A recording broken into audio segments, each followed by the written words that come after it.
What's going on, bottom line viewers? It's Mitch here of the Bottom Line View, here with my official 2018 NFL mock draft. In this mock draft, I'm going to put myself in the shoes of your team's NFL GM and make the best pick for your team while also balancing what I think is going to happen in this year's draft. So it's going to be a combination of analysis and prediction. In this mock, I'm going to stray away from trades, but I will discuss the spots where I could see a trade going down.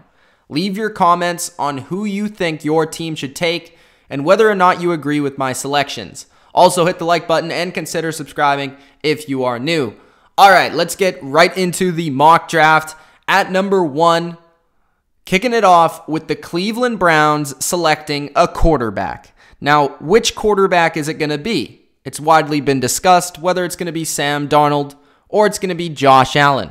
And for me, I'd be taking Josh Allen. I also think this is probably where the Cleveland Browns are going to go. When you think about Josh Allen to me is the best quarterback in the draft. He possesses a strong arm with the athleticism to make plays on the run, and he's the quarterback to me that can go to the worst team and make the most out of nothing. He can start right away and make plays. He has the highest ceiling, he has the highest potential, and he just has too much athleticism to me to be a bust.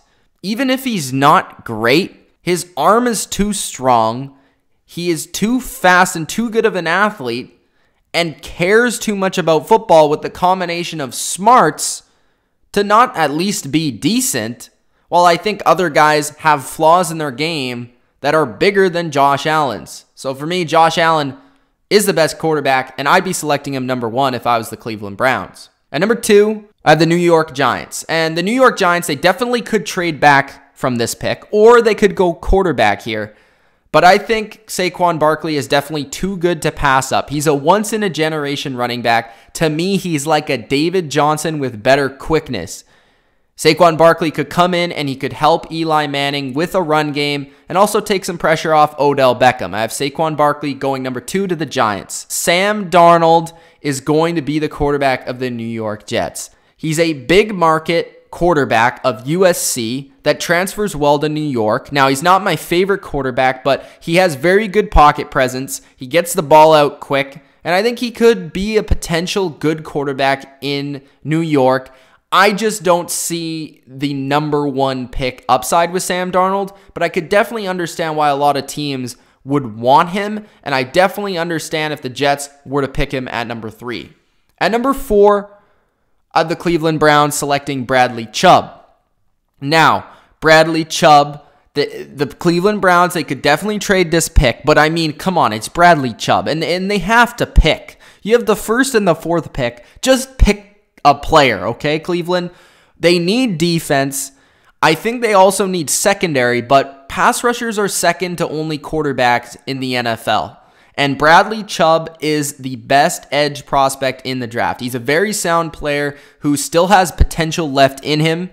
And I think the Browns they could get a great all-around pass rush and run defense player. And that combo with Myles Garrett and CHUBB would just be absolute madness and just be scary for opposing quarterbacks. So I think Bradley CHUBB is the pick at number 4 for the Cleveland Browns. At number 5, I have the Denver Broncos selecting Quenton Nelson, guard of Notre Dame. Denver could use this pick to trade back with a quarterback-needy team for sure, but their biggest need to me is offensive line, and that's why I have them selecting Quenton Nelson. He helps the run game, which they haven't had for a while. He helps the quarterback play because he blocks in the pass game, and he's a can't-miss prospect. He's an absolute beast. He's the best guard prospect in a long time, and he has future Hall of Fame talent. It's just too good to pass up here at number 5. This is the hardest pick. Indianapolis possibly could trade back here, and it would make sense to me for sure. But the Colts, they basically need everything. So that's what makes it very hard on me. I think that they could probably use a Denzel Ward here. They lost Davis. They lost Melvin in the offseason. Ward, to me, is a safe pick. He has good man-to-man skills. He's a smooth cornerback and could immediately be a number 1 for the Colts. So I have them picking Denzel Ward. That is if they don't trade this pick. At number 7, Derwin James, safety to Tampa Bay. Now, get me here. At Tampa Bay, they could go offensive line, but Nelson has already gone in my mock draft, and the safety would be the next spot of need. While Fitzpatrick is very attractive here, and yes, I haven't forgot about him, Derwin James to me is a better fit. Also, a lot of the teams around the NFL, according to sources, Derwin James has actually been rated 4 out of the top 7 teams in the NFL draft have liked Derwin James more than Fitzpatrick and would be willing to pick Derwin James over Fitzpatrick. So that's a very interesting concept and thought. That being said, Derwin James to me fits Tampa Bay better because he is a playmaking cover safety, while Fitzpatrick is more of a ace. He's more of a move-around versatile player. He's more of a guy that can play slot corner, strong safety, whatever it may be. But Derwin James is that true free safety. He's that playmaking cover safety that I think would thrive in a zone scheme like Tampa Bay. At number 8, I have Chicago taking the next Brian Urlacher.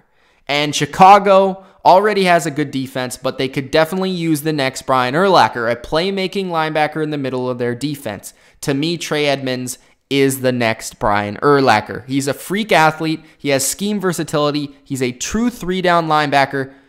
He is only 19 years old and does need some experience, but he could end up being the best linebacker in the game soon. Just absolute off-the-charts freak measurables. At number 9, I have San Francisco. And San Francisco, they have an unfortunate situation on their hands with Reuben Foster, and it doesn't look good. And they definitely address the cornerback position in free agency. They could also use another corner. They still could use a safety, and really they could even use a left tackle with Joe Staley up there in age. But Roquan Smith to me is the best player on the board, and middle linebacker is a huge need. He fits the Seattle type scheme that San Francisco runs perfectly, and Roquan Smith has all the leadership skills to bring a swagger to this defense. He has coverage skills. He's good side to side, and I think Roquan Smith is just a really good player that I think could improve San Francisco instantly.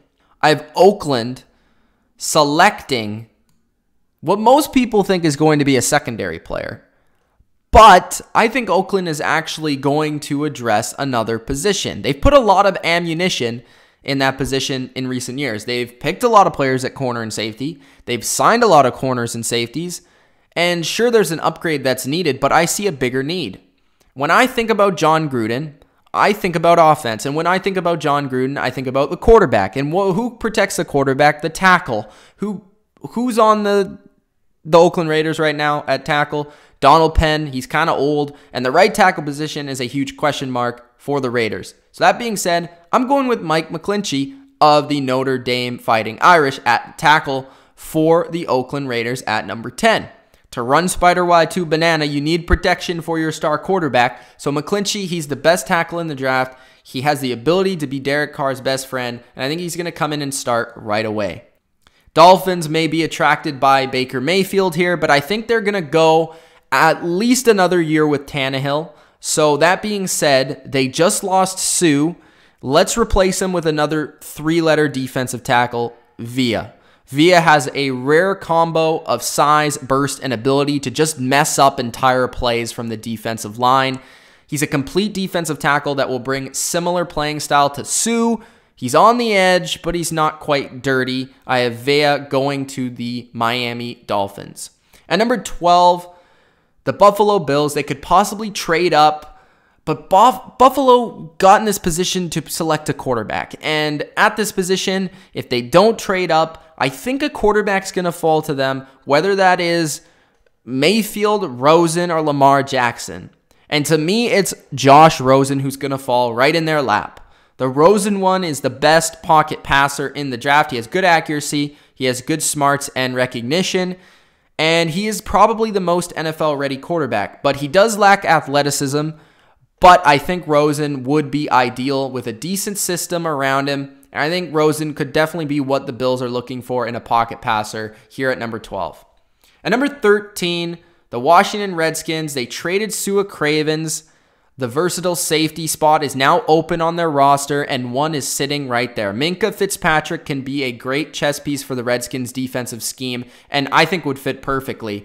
The Redskins love to be sexy and mix up their blitz looks and complex coverages, and Fitzpatrick can play both safety spots. He could play slot corner, linebacker, whatever it may need and whatever he may need to do, and Washington needs all those positions. So Minkah Fitzpatrick can come in and fill whatever you need from him. So Minkah Fitzpatrick is going to go to Washington at number 13. At number 14, Green Bay. And when you think about the Packers play a tough division of quarterbacks. They play Matt Stafford, Kirk Cousins now of Minnesota, and Mitch Trubisky, who's only going to get better with time in their division. So it's finally time to address the secondary. Now, Ward is gone, but to me, Mike Hughes has the potential to be even better. He's a great man-to-man player. He has the capability to completely take a guy out of the game and has a good size-to-speed combo. Green Bay struggles versus top wide receivers, and they can finally afford to play a little bit more man-to-man coverage with Mike Hughes and let their rushers get to the quarterback. So at 14, Mike Hughes to the Packers. At 15, the Arizona Cardinals. Now, this is an interesting one in the draft at 15. The Cardinals, they could trade up. They did sign Sam Bradford in the offseason, but I'm not quite sure he's the answer at quarterback. That being said, there could be an opening there. They love Baker Mayfield, and he's sitting here on my mock draft at 15. It just makes too much sense. He brings great leadership skills and accuracy. He has a sneaky strong arm, but does lack size. I think that Baker Mayfield mostly makes up for his size with his heart. I think a guy like Fitzgerald could steer his attitude in the right direction, and I think he could bring Baker's best qualities out of him. I think the Cardinals would be wise to take Baker Mayfield at 15. At number 16, the Baltimore Ravens. They have a solid defense, but they lack a ferocious pass rusher. They have Terrell Suggs, but he's old, and he's not going to last forever. Harold Landry is the best pure pass rusher in this draft. He has great bend, and he has a plethora of moves around the edge. He fits a 3-4 outside linebacker perfectly and gives the Ravens more athleticism on defense. It just makes too much sense. Harold Landry to the Ravens. At number 17, the Chargers frustrate me because they can't stop the run ever. But Daron Payne could help fix that. He's the best run stopper in the draft and pushes the pocket to allow edge rushers in the pass game collapse on the quarterback. Payne could be an interior beast that addresses a run defense weakness and also strengthens the Chargers' pass rush even more than it already is. At number 18, I have the Seattle Seahawks, and the Seahawks are intriguing because they could trade down here and acquire more picks at this spot, but the Hawks were perhaps the biggest losers of free agency, and in part, they lost their identity. I mean, they lost all of their pass rushers, and they must address their defense's biggest need. Like I just said, pass rush. They don't need secondary as much as people think. I think the pass rush is going to be the area of concern for Seattle. Their defense has always been built on their front four, and without Michael Bennett, Cliff Averill, and all these other guys, Sheldon Richardson, Marcus Davenport would be a great add here. Marcus Davenport can be disruptive. He's a freak athlete, and at peak could be a Clowney-like linebacker D-end. The Hawks lack serious depth and playmakers on the edge, and Davenport is too promising to pass up at 18. So I think if Davenport is there, or maybe even a Harold Landry, we could see Seattle take that player.